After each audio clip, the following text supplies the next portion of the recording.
and the U.S. government's never conducted an investigation. She said, oh, what side were you on?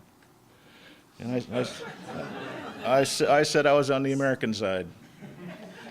And it was clear to me that the subject dropped right there, and it was clear to me that she had no idea what I was talking about, which was probably fortunate. And so went around and got processed. I had my wallet.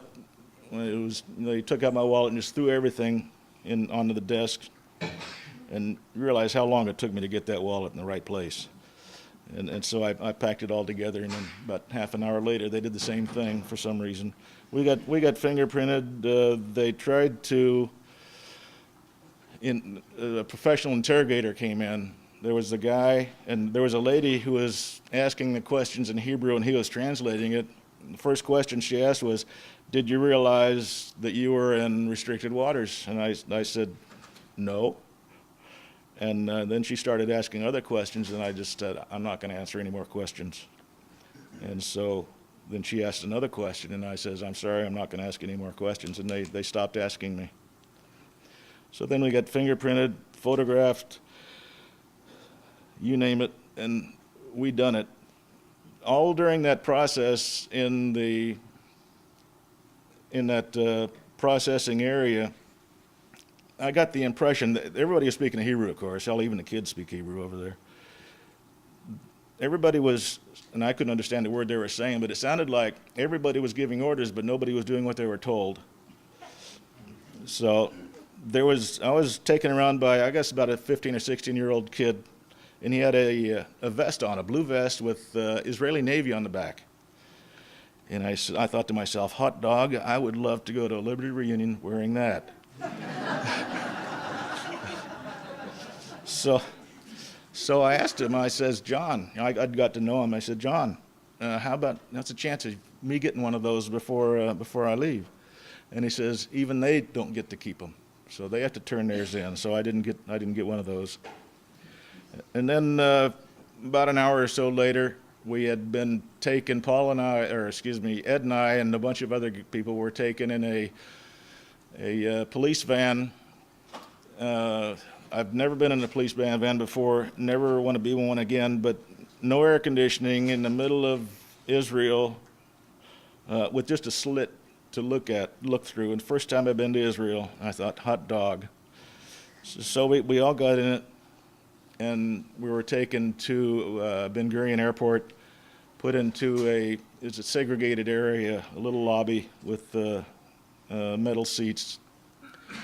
And we got to talking with some of the other people there. Says, "Hey, wonder what's going to happen to us?" "Oh gosh, I don't know. Maybe they're going to let us go out into the lobby, and get something to drink, and coffee and a beer." And yeah, I'm buying. If you're out there, okay. So we asked the guy. He says, "What's going to happen to us here? Where do we go from here?" And he says, "Oh, you'll go into we'll let you go out into the lobby." And okay, he says for about another 15 or 20 minutes, they said, "Okay, let's go." So we all thought we were going to go out, a nice lobby and sit around and just chew the fat for a while. And it was the same lobby, only moved about 50 yards.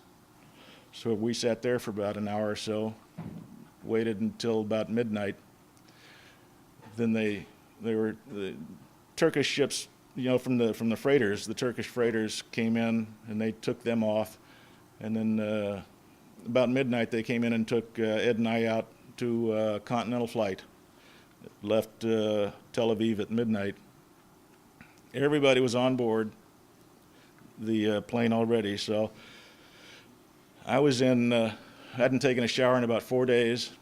I was in I had a vest with the European coalition to end the siege in Gaza blazoned stencil on my back, and the T-shirt said the same thing, little yellow spot right here, and I just walked proudly down the aisle, down to the very last chair, the very last seat, and there was a rabbi sitting on the side. So. But yeah, I wasn't hassled at all on the aircraft, to tell you the truth. Ed pushed the envelope just a little. The steward, when he arrived on the aircraft, we didn't have our passports. They gave them to the steward.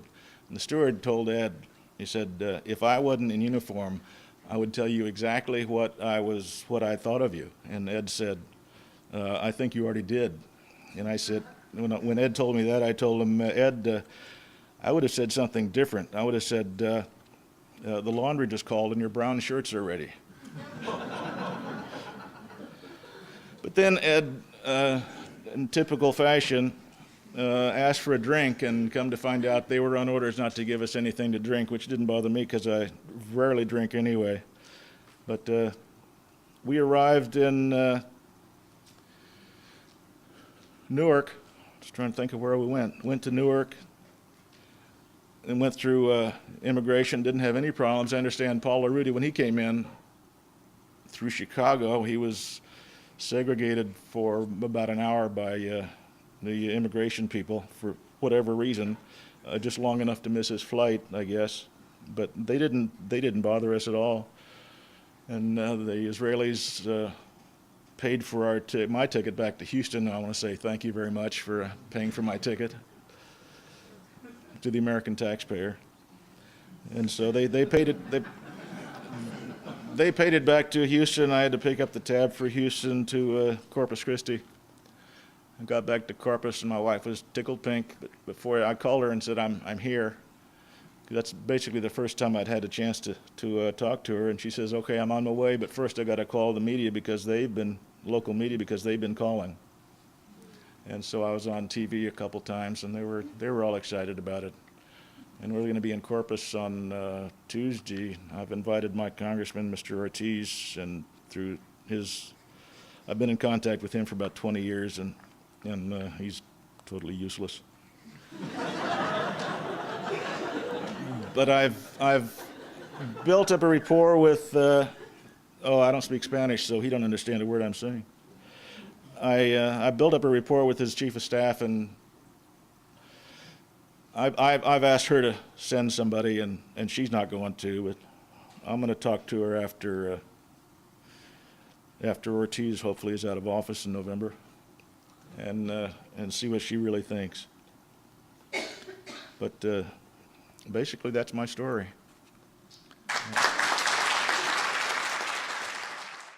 The question is, are any other governments have been able to put pressure on the Israeli government and take responsibility for what's happened, since the United States government chooses not to do that?